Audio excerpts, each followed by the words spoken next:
नमस्कार मित्रों, मैं कृष्ण कुमार शर्मा अपने YouTube चैनल में आपका स्वागत करता हूं। दोस्तों, आज संडे की सुबह है और आप लोग बहुत खुश होंगे, बहुत ही प्रसन्न होंगे और इंतज़ार कर रहे होंगे मेरे किसी नए वीडियो का आप लोग। तो दोस्तों, मैं आज आप लोगों के लिए लेके आया हूं भूगोल विषय के वो 30 क्वेश्चन, भूगोल विषय के वो 30 क्वेश्चन जो चयन और अचयन दोनों के बीच की एक कड़ी होते हैं। मतलब ये 30 क्वेश्चन जो है चयन को बहुत ज़्यादा प्रभावित करते हैं, सिलेक्शंस को बहुत ज़्यादा प्रभावित करते हैं और इन क्वेश्चंस को मैं लेके आप लोगों के सामने आया हूँ। 30 क्वेश्चंस जो तैयारी करने वाले हैं, नए व्याख्याता भर्ती परीक्षा रीट की, उनके लिए भी महत्वपूर्ण है और जो प्रोविजनल में सेलेक्टेड है उनके लिए भी बहुत महत्वपूर्ण है, क्योंकि उनको इस वीडियो से ये आइडिया लग जाएगा कि कौन से क्वेश्चन डिलीट होंगे उससे फ़ायदा होगा और कौन से क्वेश्चन के आंसर चेंज होंगे तो उनको फ़ायदा होगा। तो दोस्तों, ध्यान से इस वीडियो को पूरा देखें। आप लोग इस वीडियो को अंत तक देखना, आपको निश्चित रूप से फ़ायदा मिलेगा। जो नए कैंडिडेट तैयारी करने वाले हैं वो भी, और जो प्रोविजनली सेलेक्टेड हैं वो भी कैंडिडेट इस वीडियो को ध्यान से देखें। तो पहले क्वेश्चन की ओर बढ़ता हूँ दोस्तों मैं आपके सामने।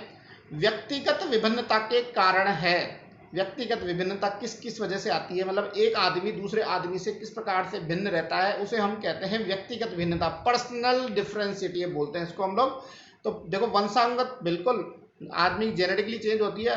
हर लड़के के माता पिता अलग होते हैं तो उनमें जेनेटिक प्रॉपर्टी भी अलग अलग होती है, बिल्कुल सही है। केवल पर्यावरण से, एनवायरनमेंट चेंज होने से भी हमारे में जो है चेंज होता है, दोनों ऑप्शन सही है।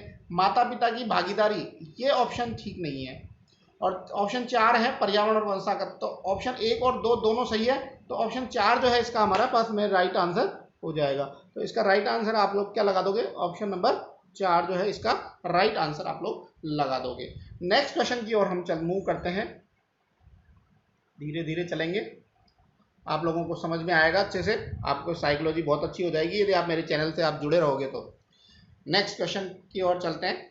क्वेश्चन आपकी स्क्रीन पे ये रहा। एक शिक्षक के लिए सबसे चुनौतीपूर्ण कार्य क्या है? कि चुनौती क्या रहती है शिक्षक के लिए? देखो, जब हम एक टीचर जो है क्लासरूम में आता है तो वो सब चीज़ें भूल जाता है। घर परिवार की सारी परेशानी, घर परिवार के सारे सुख दुख, कोई भी टेंशन भूल जाता है। उसका ध्यान ये रहता है कि मेरा 1 घंटा जो है बड़ा इंटरेस्टिंग निकले, मेरा 1 घंटा जो लेक्चर है वो बहुत अच्छा निकले। तो विद्यार्थी को कक्षा में पाबंद करना, ये तो एक बेकार से टीचर का होगा। जिसको पढ़ाना नहीं आता वो पाबंद नहीं करेगा कि चुप रहो, बोलो मत। तो ये ऑप्शन तो गलत है। उत्तर पुस्तिकाओं का मूल्यांकन, ये कोई शिक्षक के लिए कोई चुनौतीपूर्ण कार्य नहीं है, कोई भी कर सकता है। जिसको आंसर शीट दे दो वो चेक कर देगा कॉपी। कक्षा में विद्यार्थी को दंड देना, ये भी मेरे को लगता नहीं। और अंतिम ऑप्शन जो है आपके सामने है, शिक्षण अधिगम प्रक्रिया को सुखद बनाना। यदि आपकी क्लास के अंदर बच्चे बोर नहीं हो रहे हैं, बच्चे खुश बैठे हैं, तो ये मान के चलो कि आपको पढ़ाने की सही कला आपके पास में है, आप में वो टेक्निक है, आप में वो ज्ञान है, जिसकी वजह से आप लोग जो है बच्चों को खुश रख पा रहे हो। तो ये ऑप्शन जो है बिल्कुल सही रहेगा मित्रों इसका, कि टीचिंग और लर्निंग दोनों प्रक्रिया ऐसी चले कि टीचर बच्चों में मस्त है और बच्चे टीचर में मस्त हैं, वो प्रक्रिया सबसे बेटर रहेगी। तो ऑप्शन नंबर 4 इसका बिल्कुल सही रहेगा, इसमें किसी प्रकार का कोई दो राय नहीं है। आरपीएससी ने भी इसको यही आंसर इसका सही माना है। अगले क्वेश्चन की ओर बढ़ते हैं। अगला क्वेश्चन जो है आपके सामने स्क्रीन पे ये है कि एक शिक्षण अधिगम प्रक्रिया में कक्षा के अधिकांश विद्यार्थियों की भागीदारी सुनिश्चित करना शिक्षक को कौन सी विधि, टीचिंग मेथड अपनाना चाहिए? देखो दोस्तों, बहुत अच्छा क्वेश्चन है, बड़ा मजेदार क्वेश्चन है। कैसे कि एक टीचर जो है, सच्चा टीचर वो होगा कि हर एक, each and every student in classroom will be activated in the class. Class के सभी विद्यार्थी यदि एक्टिवेटेड हैं तो वो टीचिंग सबसे ज्यादा श्रेष्ठ होता है, सबसे बढ़िया टीचिंग होता है वो। तो व्याख्यान विधि में तो टीचर बोलता रहता है और विद्यार्थी सोते रहते हैं, तो बेकार मेथड है। आगमन विधि में भी नहीं है। परिचर्चा विधि, परिचर्चा का मतलब होता है ग्रुप डिस्कशन, मतलब टीचर कोई टॉपिक छेड़ दे और उसमें हर एक बच्चे को कहे भाई तुम्हारा अपना क्या सुझाव है, उसे हम कहते हैं डिस्कशन मेथड। परिचर्चा, ग्रुप में आपस में ग्रुप डिस्कशन ही एक तरीके से परिचर्चा विधि कहलाती है, जिसमें टीचर एक टॉपिक दे देता है और बच्चा उस टॉपिक पर सारे दिन भर डिस्कस करते रहते हैं। सभी बच्चे अपने अपने सजेशन लेके आते हैं, उस प्रॉब्लम को सॉल्व करते हैं। तो मैं उस मेथड को टॉप मानता हूं जिसके अंदर विद्यार्थी भी एक्टिवेट हो, टीचर तो खैर एक्टिवेट रहता ही है, तो विद्यार्थी भी सारे के सारे एक्टिवेटेड हो, मतलब सभी अपना कुछ ना कुछ ऐड करेंगे उसके अंदर। ठीक है, तो परिचर्चा विधि इसकी ज्यादा टाइम नहीं लेंगे क्योंकि वीडियो लंबा खिंचता है। नेक्स्ट क्वेश्चन की ओर चलते हैं हम लोग, तो पेज चेंज कर लेता हूं मैं, क्वेश्चन नंबर, नेक्स्ट क्वेश्चन की ओर चलते हैं। नेक्स्ट क्वेश्चन आप लोगों की स्क्रीन पे दिखाई दे रहा होगा, बहुत अच्छा क्वेश्चन आ रहा है आप लोगों के सामने मित्रों। मौजूदा ज्ञान में नई जानकारी को शामिल करने की प्रक्रिया को क्या कहते हैं? मतलब अभी जो ज्ञान है और जो आने वाले ज्ञान है उसको अंदर दोनों को मर्ज करना क्या कहलाता है? आत्मसात्करण। तो इसका 2 नंबर का ऑप्शन होगा कि अपने पास में जो नॉलेज है और दूसरा कोई अखबार न्यूज आदमी हमें कोई नई न्यूज दे रहा है, उन दोनों को मर्जिंग करना, मिलाना, जो कहलाता है आत्मसात्करण कहलाता है मित्रों। तो ये बहुत अच्छा क्वेश्चन आया था आरपीएससी ने। नेक्स्ट क्वेश्चन की ओर हम चलते हैं। 115 नंबर का क्वेश्चन देखो आप लोग, बड़ा मजेदार क्वेश्चन है कि कक्षा में एक बच्चा जो कोई प्रश्न पूछता है, कक्षा में एक बच्चा जो कई प्रश्न पूछता है, कोई नहीं कई बहुत सारे क्वेश्चन, बिल्कुल कई जो बिल्कुल बालक होते हैं प्रतिभाशाली वो टीचर की बैंड बजाते रहते हैं, और जिसकी रुचियां विस्तृत है वो कहता है कि मुझे एटम के बारे में नहीं, मुझे मॉलिक्यूल के बारे में बताइए, मुझे कंपाउंड के बारे में बताइए, सब कुछ बताइए मुझे, टीचर की बैंड बजा देता है। मैं उस बच्चे को प्रतिभावान व्यक्ति कहता हूँ। देखो इसका आंसर जो होगा वो हमारा 2 नंबर का आंसर बिल्कुल इसका सही होगा। इसके बाद में अगले क्वेश्चन की ओर चलते हैं मित्रों। बहुत अच्छा क्वेश्चन आ रहा है अगले बार आपके पास में, बड़ा ही आपको इंटरेस्टिंग क्वेश्चन लगेगा आप लोगों को। हाँ, एक किशोर जिसने औपचारिक सक्रियात्मक विचार विकसित कर लिया है, औपचारिक सक्रियात्मक विचार, बहुत औपचारिक सक्रिय विचारात्मक क्रियात्मक की अवस्था कहलाती है, जो पियाजे ने जो दी थी औपचारिक सक्रियात्मक विचार अवस्था। पहला ऑप्शन देखो, भविष्य के बारे में व्यवस्थित रूप से सोच कर सकता है, बिल्कुल कर सकता है, किसी भी दी गई परिस्थिति के लिए व्यवस्थित रूप से विभिन्न संभावनाएं उत्पन्न कर सकता है, बिल्कुल पॉसिबिलिटी। मान लो कोई खतरा आ गया जीवन में तो कहेगा ये भी उसकी इसका पॉसिबल उसकी ट्रीटमेंट हो सकता है, ये भी उसका पॉसिबल ट्रीटमेंट हो सकता है। तो दी गई खराब या अच्छी कंडीशंस है, उसके लिए क्या हमें फ्यूचर में क्या रास्ता बनाना है, उसके लिए भी वो जो है आप लोगों को उन दुनिया के बारे में सोच सकता है जो वास्तविक रूप से पड़ी है। मुझे चांद पे मकान बनाना है और वहाँ एक बंगला बनाना है, वहाँ स्विमिंग पूल बनाना है मुझे, ठीक है। तो इस प्रकार के वास्तविक से भी तो ये ए और बी और सी आगमात्मक तर्क जो है वो सही नहीं है। तो इसका जो आंसर होगा ए बी सी जो है इसका राइट आंसर होगा। तो इसमें ऑप्शन में ए बी सी और डी आगमात्मक तर्क, तो A B D P C D A B D, A B C D दो दोस्तों इसका राइट आंसर जो है 4 ऑप्शन होगा, आगमात्मक तर्क भी इसके अंदर आपका आ जाएगा। तो राइट आंसर जो है इसका 4th ऑप्शन आपका हो जाएगा। नेक्स्ट क्वेश्चन की ओर चलते हैं। निम्नलिखित में से कौन सा छात्र अकादमिक उपलब्धि के लिए अपने साथियों की अपेक्षा के अनुरूप प्रयास करता है? तो इसका आंसर आप लोग ध्यान रखें, एक कक्षा छात्र का 8 का जो छात्र होता है एकेडमिक उपलब्धि के लिए अपने साथियों की अपेक्षाओं के अनुरूप प्रयास करेगा। अच्छा 8वीं क्लास के छात्र में कंपटीशन की भावनाएं उत्पन्न हो जाती है और इस वजह से तो इसका आंसर जो होगा 1 मिनट,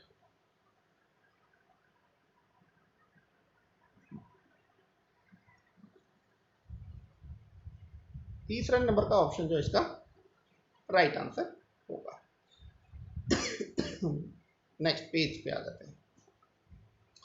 अगला क्वेश्चन आप लोगों की स्क्रीन पे ये रहा दोस्तों, ध्यान से समझे क्वेश्चन। सूचना प्रसंस्करण में सबसे कौन सा स्कूल जो है सूचना प्रसंस्करण में सबसे ज्यादा निकट है? तो संज्ञानात्मक कॉन्जुगेटिव जो स्कूल है वो सूचना प्रसंस्करण से संबंधित है। तो इसका ऑप्शन जो आपके पास में हो जाएगा ऑप्शन नंबर 3 जो है इसका राइट आंसर हो जाएगा। नेक्स्ट क्वेश्चन, सृजनात्मकता क्रिएटिविटी किससे संबंधित है? तो क्रिएटिविटी जो होती है अपसारी चिंतन से रिलेटेड है। ये क्वेश्चन केमिस्ट्री के अंदर भी, साइकोलॉजी में आया है, ज्योग्राफी में भी अंदर ये क्वेश्चन आया है। तो ये क्वेश्चन बहुत बार आया है, तो इसको बहुत बहुत इंपॉर्टेंट कर लेना। 2 जगह तो मैं इसको अभी तक बता चुका हूँ, रसायन विज्ञान में आ चुका है और ये क्वेश्चन ज्योग्राफी में भी आपके आ चुका है। तो ये क्वेश्चन आप लोगों के बाद में, ठीक है। नेक्स्ट क्वेश्चन की चलते हैं। प्रभावी कक्षा संचार के लिए इनमें से किससे बचना चाहिए? प्रभावी वाला इफेक्टिव टीचिंग, इफेक्टिव टीचिंग के लिए इनमें से किसने? पहला ऑप्शन है संपूर्णता, दूसरा है बिल्कुल कोई भी प्रभावी शिक्षण होगा तो उसमें संपूर्णता, कंप्लीटनेस होना चाहिए, सिलेबस पूरा होना चाहिए, टॉपिक जो पढ़ा रहे हैं वो शुरू से शुरू होना चाहिए और अंत से अंत खत्म होना चाहिए, पृष्ठपोषण होना चाहिए, अस्पष्टता। अरे यदि मान लो जो टीचर बोल रहा है वो किसी के समझ में ही नहीं आ रहा तो वो काहे की इफेक्टिव लर्निंग है? तो तीसरे नंबर का आंसर इसके अंदर बिल्कुल आपका सही होगा। 1 मिनट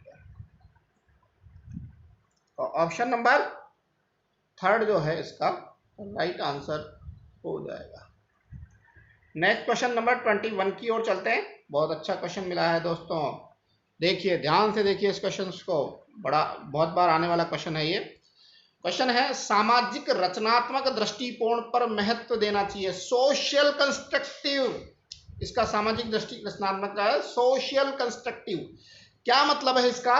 ध्यान, स्मृति, रणनीतियों के माध्यम से जानकारी कैसे संसाधित किया जाए। ऑप्शन 1, ऑप्शन देखो, सीखने के सामाजिक संदर्भ और यह ज्ञान प्रारंभिक रूप से कैसा नहीं। यही सामाजिक दृष्टिकोण है दोस्तों, कि हम जो लर्निंग कर रहे हैं उसका इंक्लूडमेंट सोशली कैसे होता है, तो वो जो है। और तीसरा ऑप्शन एक बार देखो, सीखने के साझाई के सामने यह ज्ञान छात्रों द्वारा कैसे निर्मित किया जाता है। तो थर्ड ऑप्शन जो है इसका राइट आंसर होगा, सीखने के दोनों, 2 में और 3 में, दोनों में सीखने का सामाजिक संदर्भ तो है, लेकिन ये पारस्परिक रूप से कैसे निर्मित किया जाता है, छात्रों द्वारा कैसे निर्मित किया जाता है। तो दोस्तों ये क्वेश्चन थोड़ा सा मुझे डाउटफुल लग रहा है, और आरपी यदि इसमें ऑब्जेक्शन लगा होगा तो ये निश्चित रूप से रिलेट होगा। वैसे आरपीएससी ने इसमें जो है 3 नंबर का ऑप्शन जो है सही किया है। पारस्परिक रूप से सीखना, वो एक तरीके से छात्र 2 है, आपस में डिस्कस करके कैसे सीखेंगे, तो वो ज्यादा बेटर होना चाहिए। तो मेरे हिसाब से इसका आंसर 2 होना चाहिए, लेकिन आरपीएससी ने इसका आंसर 3 किया है। तो अब देखते हैं फाइनल आंसर की में इसका आंसर क्या आता है। तो जो है क्वेश्चन है इसका जो है 3rd नंबर का आंसर जो है फिलहाल आरपीएससी ने सही किया है, मैं भी आपको वही बता रहा हूँ। लेकिन इसमें आप थोड़ा सा अंदर करोगे कि ज्ञान का पारस्परिक रूप से, मतलब 2 बच्चे आपस में डिस्कशन करके किस प्रकार से नए ज्ञान को निर्मित करेंगे, और एक छात्र कैसे किया जाता है। तो सामाजिक दृष्टिकोण में तो भैया पारस्परिक आना चाहिए। तो ऑप्शन ने जो है 3 बताया। नेक्स्ट क्वेश्चन की ओर चलते हैं हम लोग। क्वेश्चन नंबर नेक्स्ट, निम्नलिखित में से कौन सा छात्रों के शैक्षिक मार्गदर्शन से संबंधित नहीं है? विद्यालय में समायोजन करना, बिल्कुल स्कूल में एडजस्टमेंट करना पड़ता है, वहाँ की परिस्थितियां, वहाँ के बच्चों के अनुसार। विशेष आवश्यकता वाले बच्चों के लिए मार्गदर्शन, बिल्कुल CSWN छात्र, विशेष आवश्यकता वालों को बोलते हैं। CSWN छात्र जो है, पुस्तकों का चयन, ये भी बिल्कुल, मतलब जैसे मान लो कमजोर बच्चे हैं तो उनके लिए किस प्रकार से पढ़ाना है, कार्य जगत को समझना। तो ये ऑप्शन जो है 4 नंबर वाला जो है एजुकेशन मार्गदर्शन से रिलेटेड नहीं है, तो 4 ऑप्शन इसका बिल्कुल सही हो जाएगा। ये चेंज करना पड़ेगा मुझे। नेक्स्ट पेज के ऊपर आ जाते हैं। निम्नलिखित में से किशोर अवस्था की एक सामान्य विशेषता नहीं है। भाई किशोर जब बन जाता है बच्चा तो उसके अंदर बहुत सारे चेंज होते हैं। स्टेनर हॉल ने तो ये भी तक कहा है कि संघर्षों और तूफानों का काल है। तो देखिए काल्पनिक, बिल्कुल किशोर अवस्था में काल्पनिक कहता है, अरे मेरी माधुरी दीक्षित से शादी हो जाए, तो इसे क्या कहते हैं, काल्पनिक, इमेजिनरी, इमेजिन करता ही रहता है बच्चा। अपराजिता किशोर अवस्था में हमेशा ऐसे, तो मेरे से आगे कोई नहीं निकलता है, मैं सबसे आगे रहूं, टॉप पे रहूं। तो इसको हम कहते हैं इनविजिबिलिटी कहते हैं। व्यक्तिगत कल्पित कहानियां, वो काल्पनिक वाला बात आ गई। आज्ञा पालन, अरे किशोर अवस्था में बच्चा कोई पालना करता है क्या? कभी नहीं करता। किशोर में तो अपने बड़ों को सबको भूल जाता है। तो इसमें जो है 4 नंबर का ऑप्शन जो है आपका बिल्कुल सही रहेगा। अनुकूलन के द्वारा सीखना, लर्निंग विथ कंडीशन, मतलब अकॉर्डिंग टू द कंडीशन। इसके अंदर जो आपके ऑप्शन आएगा संज्ञान, अवलोकन, मॉडलिंग और साहचर्य। अनुकूलन के द्वारा सीखना कहलाता है साहचर्य। तो बी 2 ऑप्शन जो है इसके अंदर बिल्कुल सही रहेगा आपका। नेक्स्ट, ये क्वेश्चन 125वां जो है आरपीएससी जो है इसको डिलीट कर सकती है, क्योंकि ये जो क्वेश्चन है हमारे सिलेबस से नहीं आया है। तो फिर भी इसका आंसर जो है रीट के अभ्यर्थियों को जो नई विज्ञप्ति की तैयारी कर रहे हैं उन लोगों को मैं बता देता हूं कि किस शिक्षा समिति ने छात्र सेवाओं में व्यावसायिक नियुक्ति सहित मार्गदर्शन और परामर्श शामिल करने की सिफारिश की है। व्यावसायिक नियुक्ति और मार्गदर्शन मतलब हम बच्चे जब पढ़े तो उनको ये बताया जाए कि आगे जाके इस पढ़ाई का औचित्य क्या है, क्या आपको व्यवसाय मिलेगा, इस परामर्श को इसको शामिल करने की सिफारिश की। तो ये शिक्षा आयोग 64 से 66 जो दिया गया था उसके अंदर ये बात कही थी, लेकिन इस क्वेश्चन में हमारे जो है डिलीट होने के चांस पूरे हैं। तो आप लोग पहले तो आंसर तो देख लीजिए इसके अंदर। तो ये अगला वाला क्वेश्चन जो है मैं आप लोगों को जब मैं साइकोलॉजी के कुछ टॉपिक्स पढ़ाऊंगा तो उसमें समझा दूंगा, लेकिन अभी इसका आंसर देख लो। दोपहर के भोजन के दौरान शोभित ये कहता है, दोपहर के भोजन के दौरान शोभित देखता है कि मनीष राहुल का खाना ले रहा है। इसके तुरंत बाद वह देखता है कि राहुल इसका प्रतिकार मनीष की पसंदीदा कलम को लेकर कर रहा है। शोभित इन घटनाओं को शिक्षक को नहीं बताता है क्योंकि एक दूसरे से बदला ले रहे हैं। कोहल वर्ग के अनुसार ये नैतिक विकास के किस चरण में है? तो नैतिक विकास का 3 चरण बताए थे। तीसरे चरण में जो है ये अवस्था होगी। आपको पता है कोहल वर्ग का नैतिक विकास का जो सिद्धांत था उसमें 4 चरण थे। एक तो जो था conventional, non conventional, pre conventional, post conventional. तो इसके अंदर जो है तीसरा चरण आएगा इसके अंदर, और तीसरा चरण कौन सा है आपका? कन्वेंशनल जो है। अगले क्वेश्चन की ओर चलते हैं। कक्षा में शिक्षण अधिगम सामग्री का उपयोग के बारे में निम्नलिखित से कौन सा कथन सही नहीं है? भाई जब भी आप टीचिंग लर्निंग मटेरियल काम में ले रहे हैं तो कौन सा कथन सही नहीं है? यह विद्यार्थियों की रुचि बढ़ाता हो, बिल्कुल ऐसा ही मैटर लेना चाहिए जो जिसमें छात्र ये कहे कि हाँ साहब बहुत बढ़िया लग रहा है, बड़ा मजा आ रहा है। तो टीचिंग मटेरियल ऐसा होना चाहिए जिसके अंदर आपके बच्चे आपसे इंटरेस्टेड हों। बिल्कुल शिक्षक विद्यार्थी को अपनी रचनात्मकता दिखा सकते हैं। दूसरा ऑप्शन, तीसरा ऑप्शन पढ़ते हैं। यह विद्यार्थी की शैक्षणिक दक्षता बिल्कुल बढ़ाने वाला होना चाहिए। सक्रिय भागीदारी, तो इसमें ऑप्शन नंबर 2 जो है वो सही होगा। तो दूसरे नंबर का आंसर जो है इसके अंदर बिल्कुल सही होगा। नेक्स्ट पेज चेंज कर लेता हूं मैं। अगला क्वेश्चन की ओर चलते हैं हम लोग।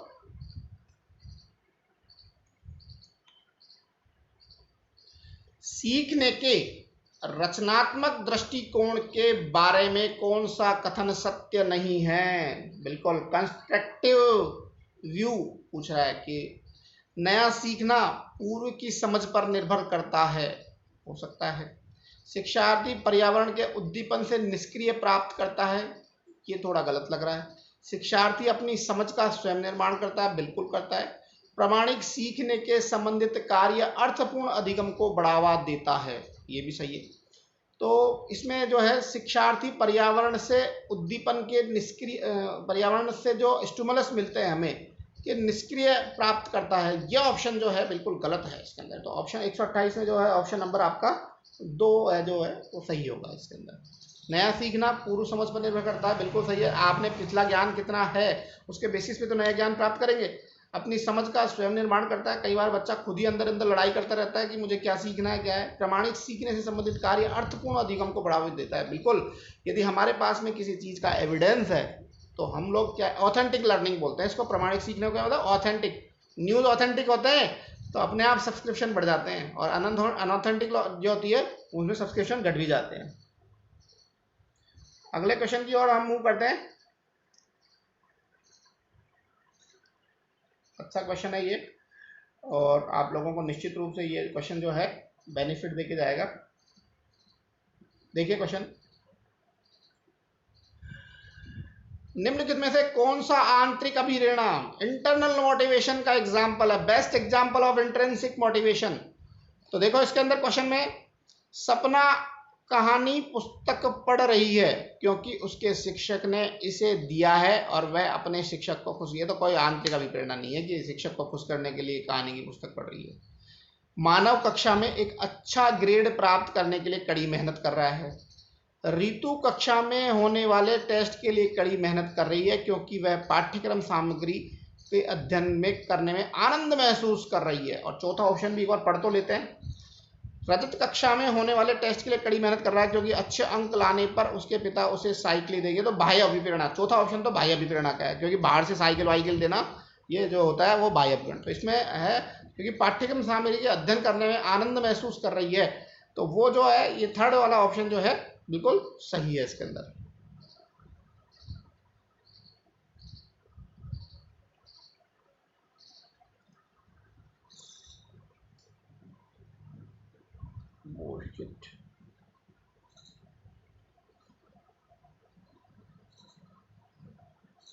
थोड़ा सा टाइम लगेगा,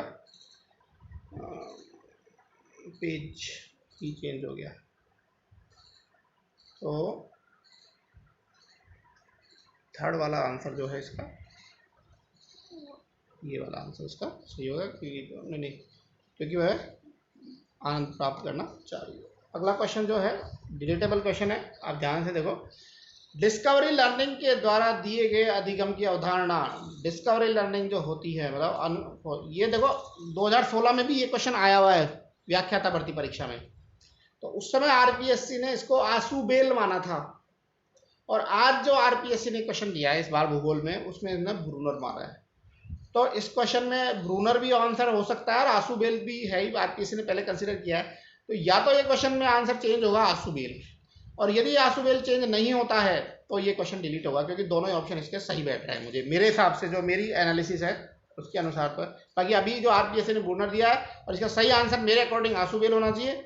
और अब जो मेरे पास में इसमें एनालिसिस करने के बाद में जो जवाब आया वो ये है कि जो है इसका आंसर, तो इसका आंसर अभी हम आसुबेल करते हैं, आरपीएससी ने इसको ब्रूनर माना है। अगला क्वेश्चन, किसी की अपनी मानसिक प्रक्रियाओं और रणनीतियों के बारे में जागरूकता के नाम को संदर्भित किया जाता है, मेटाकोनिग्रेशन। दो ऑप्शन होगा इसके अंदर, इसको मैं डिटेल से आपको जब साइकोलॉजी के टॉपिक क्लियर कराऊंगा तब मैं आप लोगों को पढ़ा दूंगा कि Meta thinking, Meta memory, Meta intelligence और मेटाकोनिग्रेशन क्या कहती है। मेटाकोनिग्रेशन जो है ये आपको पियाजे के उसके अंदर मिल जाएगी। नेक्स्ट क्वेश्चन, ये क्वेश्चन भी थोड़ा सा डाउटफुल है, डिलीटेबल है। ने पहली बार भावनात्मक बुद्धि को परिभाषित किया, इमोशनल बुद्धि को सबसे पहले जो है पीटर साल्वे और जॉन लेयर ने किया था, आरपीएससी ने भी यही किया है। लेकिन इसको लेकर थोड़ा सा बच्चों में वो है कि डैनियल गोलमैन भी जो है बता रहे हैं, लेकिन किताबों में पीटर साल्वे और जॉन मेयर ही लिखा हुआ है। लेकिन फिर भी यार देखो इस पर ऑब्जेक्शन बहुत लगे हुए हैं बच्चों के, तो हो सकता है ये क्वेश्चन जा सा है। तो इसमें पीटर साल्वे और जॉन लेयर जो है इसका आंसर सही होगा।